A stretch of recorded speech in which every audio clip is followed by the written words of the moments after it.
तेजस्वी जो बोलते हैं वाला जुबान रखते हैं। हमको धोखेबाज यादव को जानते हैं, बहुत बेचारा संघर्ष कर रहा है, बहुत जनता का हेल्प भी मदद भी किया है, दुख दर्द यादव को टिकट नहीं मिलता है तो फिर आप सब आंदोलन करेंगे, आंदोलन कीजिए। हाँ उसके लिए आंदोलन पहुंच चुके हैं अभी मोहनपुर बिहारी विधानसभा में पर जनता की क्या राय है, अब की बार किसकी सरकार बनने जा रही है और बीते वर्षों काम के 19 इधर सुनिएगा क्या क्या कर रहे थे। और बिहारीगंज विधानसभा का चुनाव जो है काफ़ी ज़्यादा निकट आ चुका है, क्या राय है आप सबका? हम लोग को तेजस्वी सरकार चाहिए। तेजस्वी सरकार चाहिए जी, क्यों?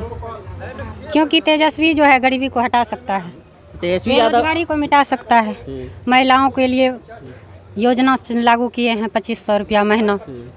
नीतीश सरकार से मुझे कोई लाभ नहीं मिल रहा है, शौचालय मिला है न चापाकल मिला है, कोई योजना नहीं मिल रहा है। न गांव में महनपुर गांव में न हाई स्कूल है, बच्चा को पढ़ने में दिक्कत हो रहा है, इसलिए मुझे शिक्षा जरूरी है बच्चे के लिए, शिक्षा सबसे जरूरी बड़ा शिक्षा जरूरी है। नीतीश कुमार भी तो 10,000 रुपया जो है दे रहा है महिला को। वो इलेक्शन का लॉलीपॉप है, जैसे बच्चा रोता है उसको चॉकलेट धरा दो, कुछ देर के लिए चुप हो जाता है, इसीलिए वो चॉकलेट धरा रहा है। महिला जो हल्का दिमाग की होगी वही उसको वोट देगी, वही उसको जिसको गहरा दिमाग होगा ना इंसान को पहचानेगी, इसलिए उसको वोट नहीं देना चाहिए किसी भी महिला। और बिहारीगंज विधानसभा जो है चर्चा के विषय बन चुका है और आपका विधानसभा भी पड़ता है बिहारीगंज जो है जी।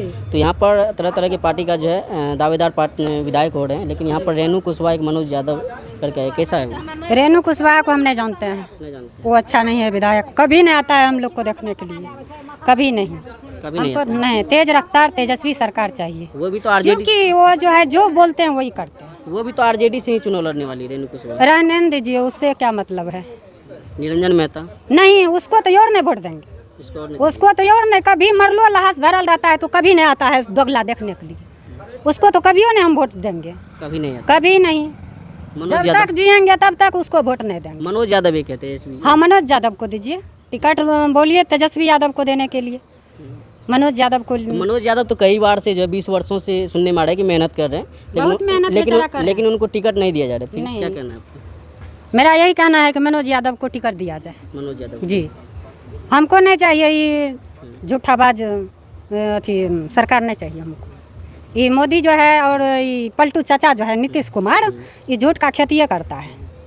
और गुस्सा में भी बोल रहे, चाचा भी बोल रहे हैं उनको। तो वही पलटू राम बोलिए, जो बोलिए, मुंह से निकल गया चाचा, चाचा भी कहने का लायक वो नहीं है पहले चाचा। हाँ, लेकिन अब जो है वो इतना झूठ पे झूठ बोलता है कि उसका कोई वर्णन नहीं। क्या एजुकेशन इतना झूठ का खेती पूरा नहीं करता है, वादा पूरा नहीं करते, एक भी वादा को वो पूरा नहीं करते हैं, समझे? क्या एजुकेशन क्या है आपको, कहाँ तक पढ़ाई की?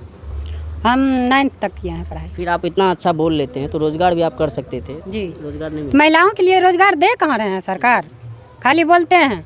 यदि इस बिहार में फैक्ट्री होता, कारखाना होता तो बिहार का युवा प्रदेश क्यों जाता, गुजरात क्यों कमाने के लिए? अभी हाल ही में मेरा सासू माँ मतलब मौसी का लड़का जो है वो डेट कर गया, 8 लाख रुपया लगा वहाँ इलाज में, छत पर से गिर गया, 8 लाख रुपया लगा और भाड़ा के लिए भी पैसा वहाँ से नहीं मिला, 1.5 लाख रुपया भाड़ा लिया तब लहास आया। यदि उसके पास पैसा नहीं होता तो उसका वो बेटा का मरा हुआ भी मुँह नहीं देख पाता, उसका गार्जियन मरा हुआ बेटा का भी मुंह नहीं देख पाता। इसलिए हमको तेजस्वी सरकार चाहिए, तेजस्वी जो बोलते हैं वो करते हैं, मर्द है, मर्द वाला जुबान रखते हैं, नीतीश सरकार के तरह धोखेबाज नहीं है। धोखेबाज नहीं है। नहीं, हमको धोखेबाज सरकार नहीं चाहिए। और मनोज यादव, आखिरी में पूछना चाहेंगे, मनोज यादव को जो है काफ़ी चाहते हैं आप सब, क्या जानते हैं मनोज यादव? हाँ, मनोज यादव को जानते हैं, बहुत बेचारा संघर्ष कर रहा है, बहुत मेहनत कर रहा है और बहुत जनता का हेल्प भी मदद भी किया है, दुख दर्द में साथ भी देता है, इसलिए वही हमको चाहिए। अगर मनोज यादव को टिकट नहीं मिलता है तो फिर आप सबका प्रतिक्रिया क्या रहता है इसमें? मेरा लोग का यही कहना है कि उसी को टिकट दिया जाए। अगर उनको टिकट नहीं देगा आरजेडी तो फिर क्या? आंदोलन करेंगे। आंदोलन कीजिए। हाँ, उसके लिए आंदोलन करेंगे। और मुझे ये झूठाबाज दगाबाज सरकार नहीं चाहिए। और दहेज प्रथा को भी उठाना और महंगाई को भी जो है ना, इतना मतलब महंगाई कर दिया है, जो गरीब आदमी है, जो 200-300 रुपया डेली कमाता